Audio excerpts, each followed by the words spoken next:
you know, depression is a different experience for everybody. Some of us, and the causes are different for everybody. There is no one size fits all depression.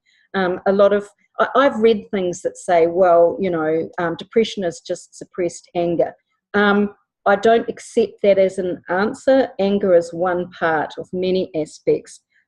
Depression can follow major surgery.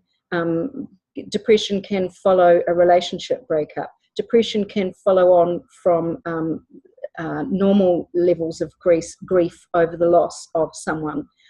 Depression certainly can follow on from pregnancy and childbirth. There can be a whole range of things that can result in us feeling depressed. And here we are talking about clinical depression.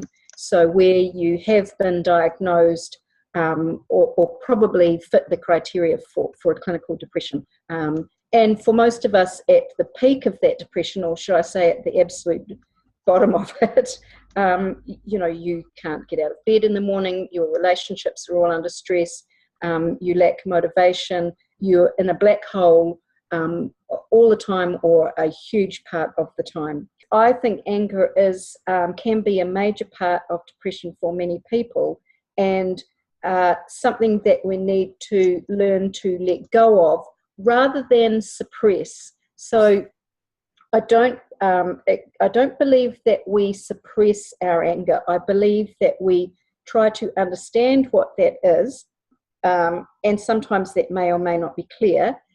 And even if it's not clear, we can go through a process to slowly release ourselves of our anger.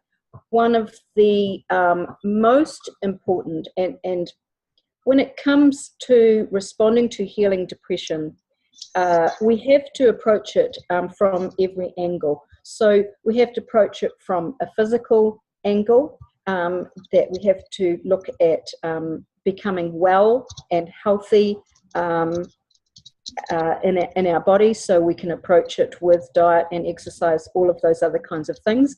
We have to look at many emotional issues, of which one is anger. Another one is very much about living in the past. All of those things tend to tie us into previous things in our lives, some of which we can approach with counselling, and there is a whole lot of questions in there about counselling, but much of which we can deal with in large part by taking a mindfulness approach to healing our depression. Now, I've come to use the word mindfulness because if people don't have any kind of spiritual view of the world, the moment I mention anything spiritual, it does cause some people some anxiety.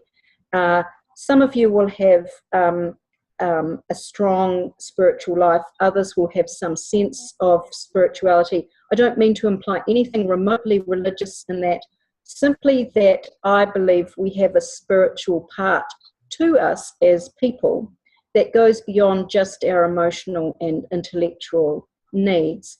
And we can refer to that as mindfulness, for want of a better word. But it means creating a quiet within us. We can do that through meditation and deep relaxation. And for me, that was one of the key elements, probably the single most important element to healing my depression. I also have now these days, I have an extremely healthy diet. I do drink lots of water in the day. I don't exercise anywhere near as much as I should. I'd like to add a little bit in there. Yes, go. Because yes. I think it's very helpful to have this perspective. If you understand the Chinese view of depression, just the basis of it, it's really helpful. Because depression is associated in Chinese medicine with the kidneys. All the emotions are connected with physical organs in the Chinese system because they have a totally holistic view of health, and everything is connected with everything else. Now, all of us are born more or less unbalanced. There's not really, we can talk about perfect balance, but it doesn't have much meaning because we're constantly going in and out of balance. And even if you were born with perfect internal balance, that might not be balanced with what's going on all around you. So we're always out of balance to some extent. Now, if you are somebody who is born with your kidneys more or less more out of balance, let's say, than some of your other organ systems, you may well be prone to depression as your way of responding to challenging events. Another person will respond in a completely different way. So people whose livers are quite out of balance will tend to respond with anger or frustration or nervousness or boredom. And so some people have most of us actually have all of our systems out of balance to some extent. So you may experience both anger because your liver's kind of a bit off whack, and depression because your kidneys are off whack.